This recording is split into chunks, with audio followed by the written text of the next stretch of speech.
de Dios. Dicen que la Biblia contiene cerca de 366 promesas, ¿verdad? O sea, promesas de Dios para nuestras vidas. De que Dios promete guardarnos, de que Dios promete bendecirnos, Dios promete estar con nosotros todos los días hasta el fin del mundo, y etcétera, etcétera. Son promesas de Dios. Y las promesas de Dios, dice Pablo, son sí y amén. Sí en Él y en Él amén. O sea, significa que las promesas de Dios en el Señor se cumplen. Amén. No son promesas del hombre, ¿verdad? Yo le puedo prometer muchas cosas, ¿verdad? Pero no las puedo cumplir. Y de hecho pasa eso con cualquiera uno de nosotros, ¿verdad? No solo con los políticos. Nosotros a veces prometemos cosas y no cumplimos. Lo que pasa es que, claro, nosotros vemos al político nomás, ¿verdad? Pero nosotros también fallamos, como dice la Biblia, somos fallos en esas cosas, ¿verdad? Fallamos en esas situaciones que prometemos y no cumplimos. Voy a hacer tal cosa, que esto, mirá que te prometo tal cosa, pero después, por distintas circunstancias, porque somos seres limitados, no podemos cumplir. Pero las promesas de Dios, en Dios, en Él, son sí, son amén. O sea que Dios va a cumplir lo que Él prometió. Amén. Dígale que está a su lado, quédate tranquilo que Dios va a cumplir lo que prometió. Amén. Pero hermanos, debo decirles algo para equilibrar la balanza acerca de estas promesas de Dios, ¿verdad? Y las promesas de Dios tienen un móvil, tienen un carril, por decirlo de alguna manera, un medio para que nos alcance, ¿verdad? Y yo voy a hablar de un móvil y de un carril que tiene que ver con la visión de la iglesia, ¿verdad? Nosotros las promesas de Dios, yo le pregunto a usted en este domingo en la mañana, 8 de enero del año 2023, ¿cómo usted cree que puede alcanzar las promesas de Dios? Quiero que uno, dos o tres me digan cómo las promesas de Dios se cumplen en su vida, a través de qué manera. Obedeciendo. Muy bien, José. Con fe, creyendo. Siéndole fiel. Muy bien, ¿verdad? Hay muchas más razones. ¿Cómo las promesas de Dios nos alcanzan? Están ahí las promesas de Dios. Las promesas de Dios son bendiciones de Dios. Pero esas bendiciones van a llegar a nosotros en la medida que nosotros desarrollamos el vehículo o caminamos a través de ese medio para alcanzar esa bendición, ¿verdad? Eso es lo que la Biblia nos enseña. Hay promesas de Dios, hay cosas que Dios quiere hacer, pero si yo no creo, si yo no soy fiel, si yo no obedezco, si yo no camino en esa dirección, si yo no doy el primer paso, etcétera, etcétera, no voy a alcanzar esa bendición. Entonces, abra su Biblia en el Salmo 41. Ese será nuestro libro de texto para este año. Salmo 41. Sobre él vamos a ir desarrollando y viendo lo que una manera, digamos, que Dios utiliza para bendecirnos. Dios quiere que nosotros tengamos cierta actitud para alcanzar esa bendición. Este Salmo 41 es un salmo que cierra una serie de salmos, digamos, del 1 al 41, que son algunos salmos de David, otros escritos por otros, pero este salmo es un salmo de David. Y es un salmo mesiánico. Usted después lo va a leer en su casa y va a encontrar que se hace referencia a la traición de Judas, ¿verdad? Cuando Judas traiciona al Señor, aquel que mojaba con su pan en el plato, dice, no, aquel mi amigo, aquel que estaba a mi lado, se levantó contra mí. Es un salmo mesiánico, porque habla de lo que el Señor iba a experimentar, a vivir, ¿verdad? La traición de Judas. Pero más allá de lo que es este salmo, el Salmo 40 es un salmo, digamos, donde, y dije bien, 40, porque capaz usted pensó, pastor, se equivocó. No, el Salmo 40 está hablando David y está diciendo acerca de su situación. Salmo 41 dice: pacientemente esperé yo a Jehová, y se inclinó a mí, y oyó mi clamor, y me hizo sacar del pozo de la desesperación, del lodo cenagoso. Puso mis pies sobre peña y enderezó mis pasos. Puso luego en mi boca un cántico nuevo, y etcétera, etcétera, etcétera, etcétera. ¿Verdad? David está hablando y está diciendo de su situación, cómo él estaba caído, cómo él estaba mal, y cómo Dios vino para rescatarlo. ¿Verdad? Lo cantamos. Pacientemente esperé yo a Jehová. ¿Se acuerdan? Alguno de ese coro. Bueno, pero termina este Salmo 40 diciendo, que también lo cantamos, es un coro, el verso 17: aunque afligido yo y necesitado, dice David, Jehová pensará en mí. Mi ayuda y mi libertador eres tú, Dios mío, no te tardes. Una oración de David, que estaba afligido, que estaba viviendo mal, que estaba pasando mal, ¿verdad? Afligido, necesitado, son expresiones. Y en todo este Salmo 40 encontramos a David, digamos, hablando de su situación, cómo él estaba viviendo, pero cómo él tenía su confianza en Dios y esperaba en Dios, diciendo: no te tardes, Señor, apresúrate, porque estoy viviendo mal. Pero como la palabra de Dios es maravillosa, ¿cuántos pueden decir amén a eso? La palabra de Dios es maravillosa, es extraordinaria y está inspirada por el Espíritu Santo. Por eso es bueno que la leamos, amén. Que no solo la traigamos el domingo al culto, sino que abramos nuestro celular y la leamos cada día. Dios le responde a David ante su petición, ante su inquietud, ante la manifestación de su necesidad. Dios le dice a David: esta es la salida a tu aflicción, esta es la salida a tu problema, este es el camino para que tú encuentres tu bendición. Y hermanos queridos, 2023 es un año para nosotros encontrar respuesta a muchas cosas en nuestras vidas. Amén. La salud, en la economía, en lo familiar, etcétera, etcétera.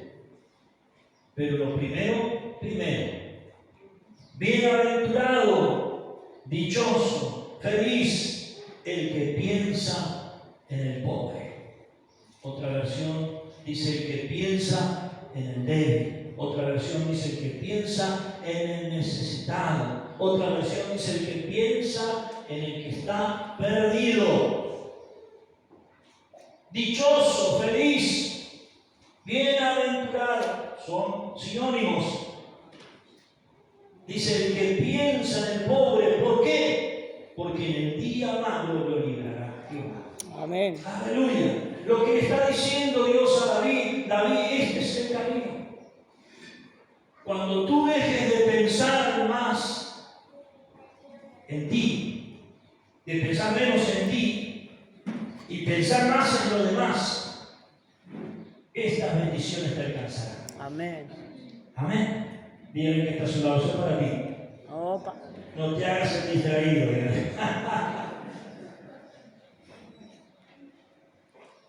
Hay muchas cosas que Dios quiere hacer, hermanos. Pero muchas veces esas bendiciones no nos alcanzan porque nosotros precisamente estamos pensando en nosotros, mirando hacia adentro, mirando mi situación, mi problema. ¿Cómo estoy viviendo mi enfermedad? A tal punto que muchas veces nosotros hacemos esas cosas negativas. Decimos, mi enfermedad. Y no hagas uso de la enfermedad. Rechácela en el nombre de Jesús y diga, enfermedad, no te quiero conmigo. Amén. Amén.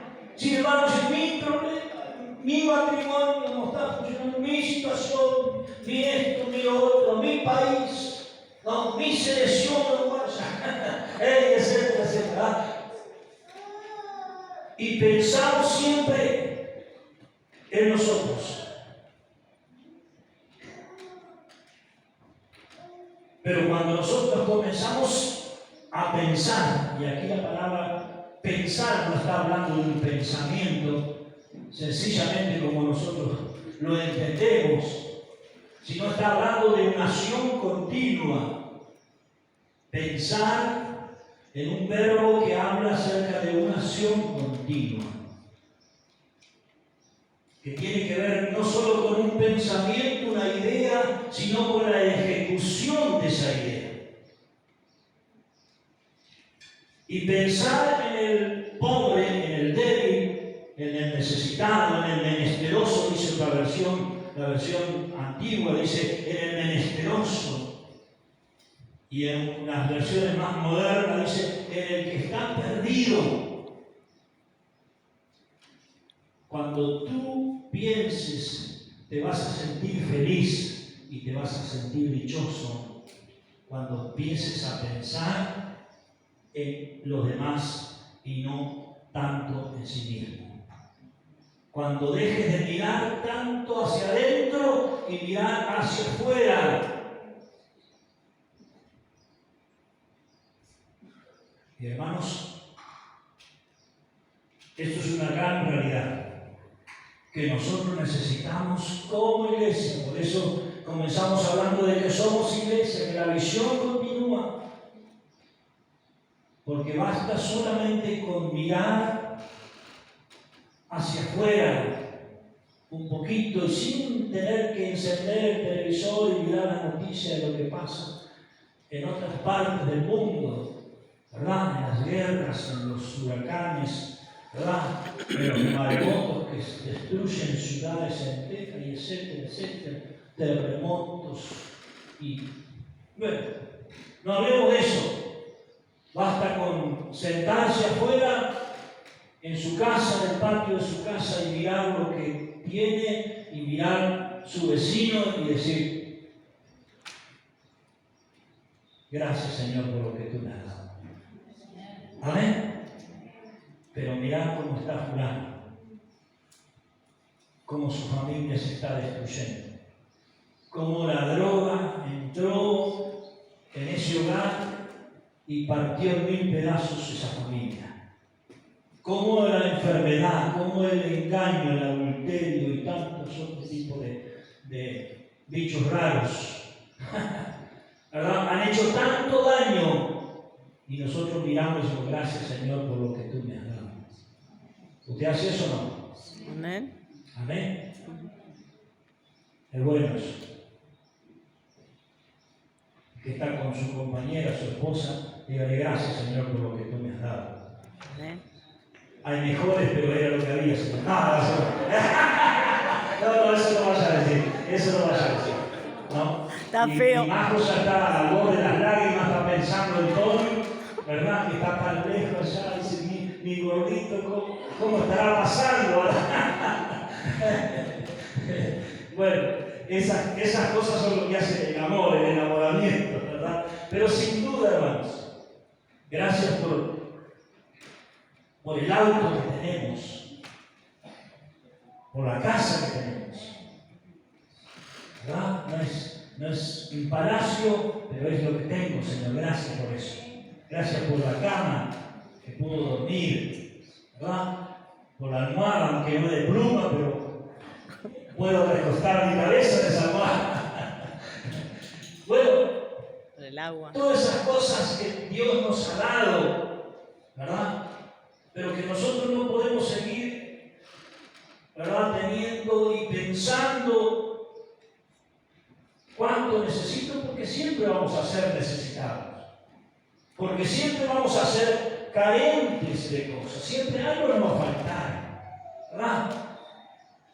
Entonces, si nosotros pensamos siempre en nosotros, siempre algo nos va a faltar. Ah, pero me falta esto. Y acá me quedaría bien un mueblecito, dice la mujer, porque mire que yo conozco, ¿verdad? Dice, acá quedaría bien un mueblecito, ¿verdad? Aquí una cosita más, ¿verdad? Y siempre pensamos, y bueno, el auto es del 2022, pero capaz si cambiamos por uno del 2024, ¿verdad? Todavía anda. Hay muchas cosas, hermanos, que si nosotros entramos a notar, nos faltaría.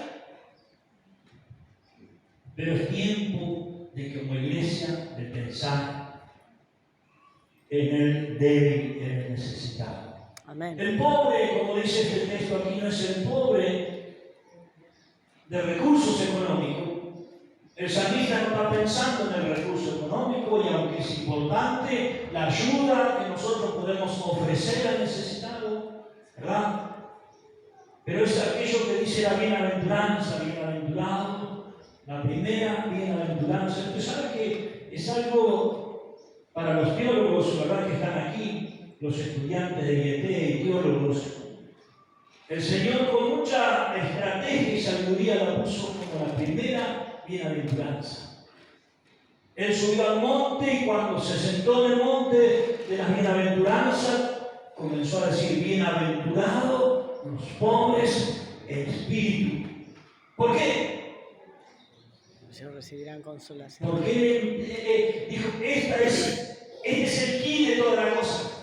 Aquí arranca, después comenzó a mencionar las otras bienaventuranzas, pero comenzó dando prioridad a esa. ¿Por qué, hermanos? Porque la pobreza espiritual que el mundo vive, el que no tiene a Dios, el que está fuera, el que está perdido, la pobreza espiritual es la causa y la raíz de todos sus problemas. Cuando el hombre tiene un encuentro con Jesucristo, su vida cambia, su economía cambia, su familia cambia, su salud cambia, todas las cosas cambian, porque nosotros somos testigos de eso. Aleluya. Cuando Cristo vino a mi corazón, mi vida entera cambió. Amén. Su paz y su amor alejaron de mí la duda, la sombra y el temor. Amén. Lo cantamos por años. Y eso fue lo que hizo cuando Cristo vino a nuestra vida. Cambió todo nuestro ser. Y eso es lo que necesita el ser humano. Por eso el salmista dice, Dios le dice a David, mira, este es el secreto. Deja de pensar tanto en el pozo donde estás, en el lodo cenagoso, en tu aflicción, en tu tristeza, tu corazón abatido, y comienza a pensar en otros que están peores que tú, porque no me tienen a mí. ¡Aleluya! ¡Aleluya! Y cuando tú comiences a mirar hacia afuera y mirar con los ojos del amor y la misericordia a otros, entonces tu situación será revertida. Gloria a Dios. Amén. Amén. Lo dice la palabra. Entonces dice, en el día malo te librará Jehová. Verso 2, Jehová te guardará y le dará vida. Será bienaventurado en la tierra y no lo entregarás a la voluntad de sus enemigos. Jehová lo sustentará sobre su lecho de dolor. Hará más suave su cama en su enfermedad. Ungirá, suave, que no sea tan dolorosa cuando esté en medio de la enfermedad. Eso es tema para otro día. Ya vamos a hablar de las cosas que Dios nos va a liberar. Pero, para cerrar esta parte, hermanos, usted dirá, pastor, ¿qué es pensar en el pobre? Le voy a dar solo un principio. Lucas capítulo 10. Historia o parábola archi conocida. Lucas capítulo 10, verso 25, dice, el que intérprete de la ley se levantó y dijo para probarle, Maestro, ¿haciendo qué cosa heredaré la vida eterna? Él le dijo, ¿qué está escrito en la ley? ¿Cómo lees? Aquel respondiendo dijo, amarás al Señor tu Dios con todo tu corazón y con toda tu alma y con toda tu fuerza y con toda tu mente y a tu prójimo como a ti mismo. Y él le dijo, bien has respondido, haz esto y vivirás. Pero él queriendo justificarse a sí mismo dijo a Jesús, ¿y quién es mi prójimo? Respondiendo Jesús dijo, un hombre descendía de Jerusalén a Jericó y cayó en manos de ladrones, los cuales lo despojaron, hiriéndole, se fueron dejándole medio muerto. Aconteció que descendió un sacerdote por aquel camino y viéndole pasó de largo, asimismo levita, llegando cerca de aquel lugar y viéndole pasó de largo. Pero un samaritano que iba de camino vino cerca de él y viéndole fue movido a misericordia y acercándose vendó sus heridas, echándole aceite y vino, poniéndole sobre su cabalgadura, lo llevó al mesón y cuidó de él. Y el otro día al partir sacó 2 denarios, lo dio al mesonero diciendo, cuídame y todo lo que gastes de más yo te lo pagaré cuando regrese.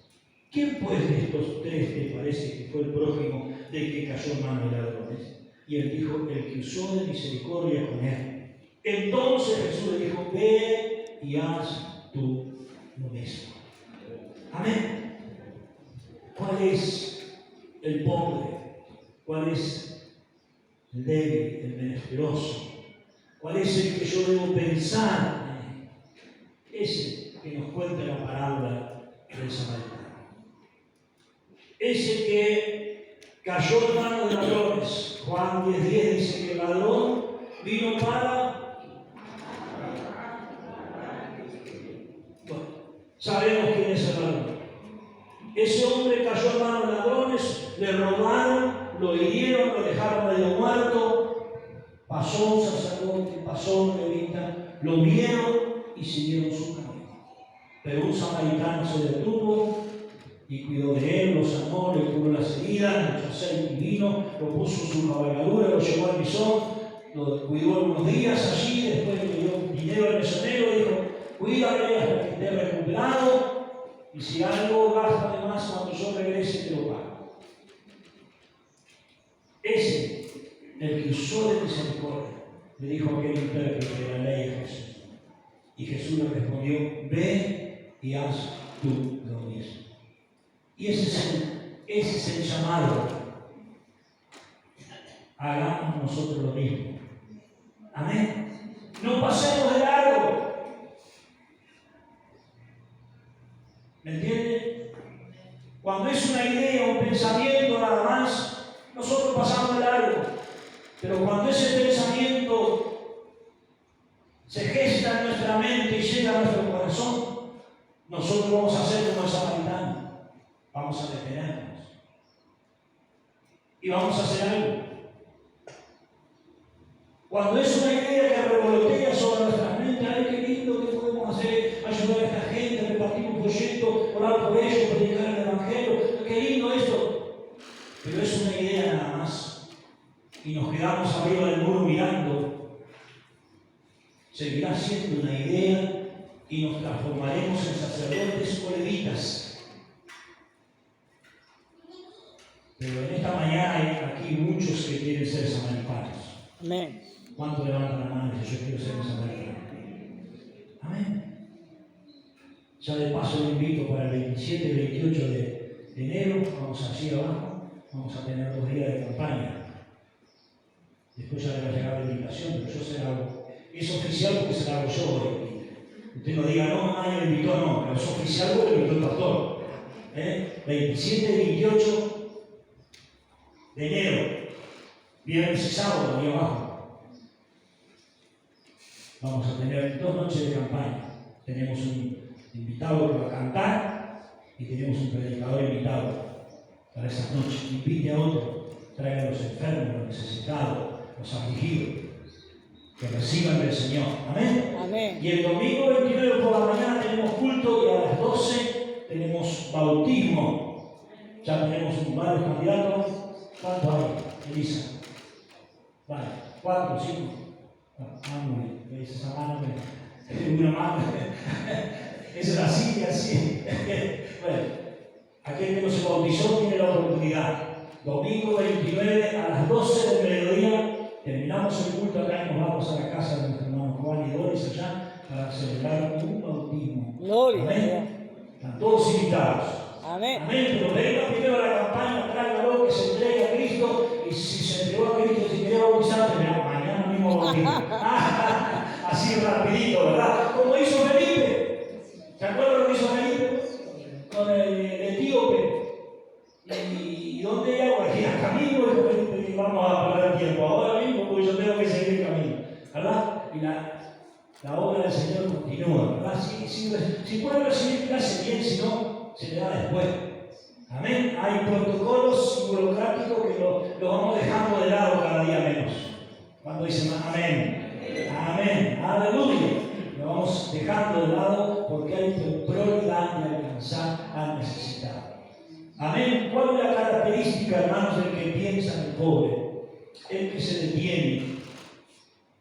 Amén. El que no solo tiene un pensamiento, una idea, sino que se detiene a hacer algo. O sea, que se ocupa. Que no solo se preocupa, porque a veces, ¡ay, qué horrible! Que todo el mundo, los problemas, la gente, la droga, esa familia, mire cómo lo mató. ¿Quién iba a pensar que ese hombre tan bueno, de repente se levantó contra la mujer y lo mató? Femicidio, está lleno. Cada vez más. Y eso es preocuparnos.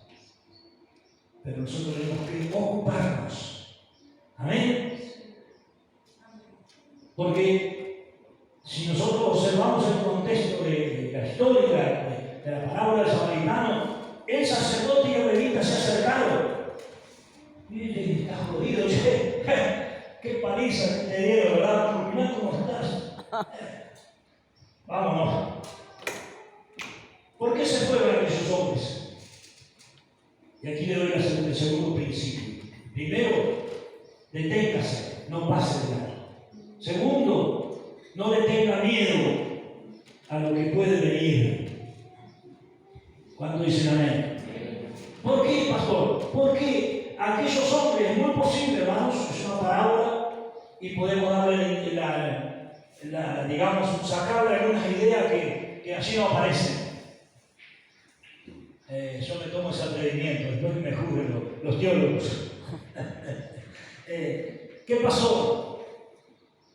El sacerdote y el levita se acercaron y tuvieron miedo porque pensaron de que podía pasarle lo mismo a ellos. Mientras ellos atendían, podían aparecer los que habían golpeado a aquel hombre y podían venir contra ellos. Y a veces, hermanos, nosotros tenemos miedo porque miramos lo que pasa con otros. Usted puede llegar a tener, hermanos, que hay cristianos que muchas veces no se comprometen en ganar almas porque no tienen problemas, porque están cómodos. Porque si usted comienza a trabajar en pos del perdido, el diablo le va a hacer la guerra. Eso yo lo tengo que decir. Usted va a estar en la línea de fuego, en la línea de batalla. Y cuando usted comience a interceder por los perdidos, cuando usted comience a salir a evangelizar, van a comenzar los problemas.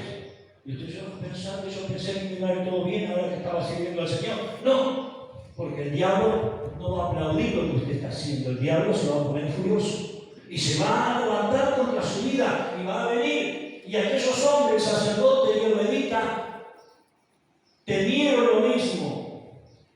Pero el samaritano no tuvo miedo. Amén. ¿Cuánto dicen amén? No tenga miedo, el Señor esté con nosotros. Y si Él es con nosotros, ¿quién contra nosotros? No importa lo que se levante, usted siga adelante haciendo la obra que el Señor le encomendó. El diablo se va a levantar, pero así como se levante, también caerá. No podrá. Dice, ¿cómo dice? ¿No podrá? No podrá. Es así, ¿verdad? Hoy no lo pudimos cantar, pero lo mismo que viene lo vamos a cantar, ¿verdad? No podrá ningún arma forjada, ni principado, ni potestad, ningún arma forjada no podrá. Amén. Porque mayor es el que está con nosotros. El diablo se puede levantar, pero va a caer en el nombre de Gloria. Aleluya. Gloria a Dios. Entonces usted siga adelante. ¿Cuántas veces quisieron matarlo al Señor cuando él estuvo en Nazaret? Lo llevaron hasta la punta de un cerro allá. Pensaron, si vamos a tirarte de acá, te vas a hacer pedazo. Y el Señor, con permiso, muchachos, todavía no es tiempo. Ustedes piensan así, pero hay alguien mayor que está conmigo. Amén. Hermanos, el Señor pelea con nosotros. Cuando usted se involucra en el reino de Dios, en pos del perdido, en pos del débil y del necesitado, Dios va a librarlo. Lo librará. Cuando dicen amén. Y ya tengo que terminar. Porque si no, nos vamos hasta las 2 de la tarde, como dije, ¿verdad? Número 1, número 2, número 3. ¿Cuál es otra característica del que piensa en el pobre? El que no tiene problema con la billetera, con el bolsillo. ¿Usted cree que fue todo grande lo que hizo y que no le costó nada al samaritano? ¿No? Que lee la parábola y van a encontrar que le costó dinero. A veces cuando hablamos de traer un evangelista, hacer una campaña, todo eso requiere dinero, hermanos. Nadie viene a predicar gratis. Nadie viene a cantar gratis. Cada folleto que se consigue no es regalado, hay que pagarlo. Cada sonido, todas esas cosas cuesta dinero. Pero hay que invertir en el reino de Dios, en la obra del Señor, en las almas, en la mejor inversión. Por eso aquel hombre gastó de su aceite, de su vino, y fue al mesón y le dijo, bueno, cuidámelo, ¿cuántos días va a estar? Y nada, y capaz 10, 15 días, porque la paliza que le dieron al pobre, ya le quebraron los huesos, las costillas, y que va a tener varios días para estar internado ahí, así que no importa, cuidado. Si sale más, si gastás más, si tenés que darle la comida y darle los medicamentos y los cuidados y cuesta más, yo te lo pagaré cuando regrese. Eso es invertir. Y invertir bien es invertir en las almas perdidas. Amén. ¿Cuántos dicen amén? Amén. Invierta en eso. Y termino aquí. Amén. Aleluya. Póngase de pie, por favor.